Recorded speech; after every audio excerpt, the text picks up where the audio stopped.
বরাক বয়সে আপনাদেরকে স্বাগতম জানাই। আজকের কয়েকটি গুরুত্বপূর্ণ খবর নিয়ে আসলাম। আজকের প্রথম খবরটি হলো কাটিগড়ার প্রসূতির মৃত্যুকে কেন্দ্র করে সেন্ট্রাল হসপিটাল নামের কাটিগড়ার বেসরকারি হাসপাতালে ঘটে গেল তুলকালাম কাণ্ড। হাসপাতালের কর্মীদের উপর আক্রমণের ঘটনাও ঘটেছে। ঘটনাটি ঘটেছে শুক্রবার বিকেলে। পরিস্থিতি সামাল দিতে রীতিমতো হিমশিম খায় পুলিশ। কালাইন গুমরা শিলচর থেকে ডেকে আনা হয় অতিরিক্ত বাহিনী। চিকিৎসায় গাফিলতির কারণে মহিলার মৃত্যু হয়েছে বলে পরিবারের লোকদের অভিযোগ।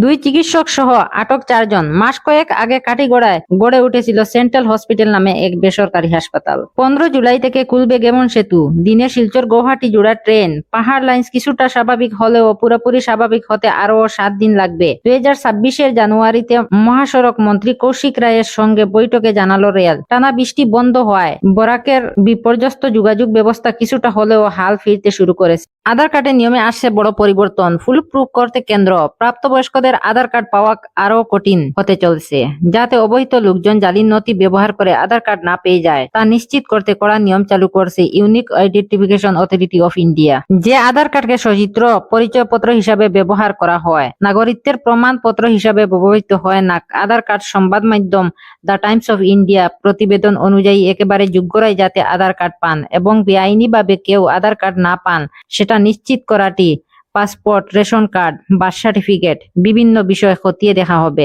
যাবতীয় নথিপত্র খতিয়ে দেখার পরে প্রাপ্তবয়স্করা আধার কার্ড পাবেন। অনলাইন কেনাকাটায় বাড়ছে অভিযোগ। 2 মাসে 7,14,00,000 টাকা ফেরত। গ্রাহকদের অনলাইনে কেনাকাটা তথা লেনদেন দিন দিন অভিযোগ বাড়ছে। এক্ষেত্রে টকে যাওয়ার ঘটনা বাড়তে থাকায় কি মহলে উঠছে প্রশ্ন। মাথায় হাত মোদী সরকারেরও। তাই কিভাবে অভিযোগ দ্রুত নিষ্পত্তি সম্ভবতার উপর জোর দেওয়া হয়েছে। টেনিস তারকা মেয়েকে গুলি করে খুন বাবার। স্ত্রী জন্মদিনে টেনিস তারকা মেয়েকে গুলি করে খুন বাবার। কিন্তু কেন জাতীয় স্তরের খেলোয়াড় বিশ্ব তালিকায় 113 নম্বরে থাকা মেয়েকে এভাবে গুলি করে খুন করলেন নিহত রাধিকা যাদবের বাবা? সামনে এসেছে সেই মর্মান্তিক সত্যি। মেয়ে খেলতো, রোজগার করতো, আর তার জন্য কুটা শুনতে হতো বাবাকে। মেয়ের টাকা নিয়ে কুটা শুনতে হতো রাধিকার বাবার দীপক যাদবকে। দিব্যি আছো, মেয়ের টাকায় বসে বসে খাচ্ছ, দিন কাটাচ্ছ। গ্রামবাসীদের কাছ থেকে মেয়ের টাকা, স্বভাব চরিত্র নিয়ে এভাবে নিত্য গুঞ্জনের শিকার হতে হতো বাবা যাদবকে। সেই তারকা খেলোয়াড়কে গুলি করে খুন করেন দীপক।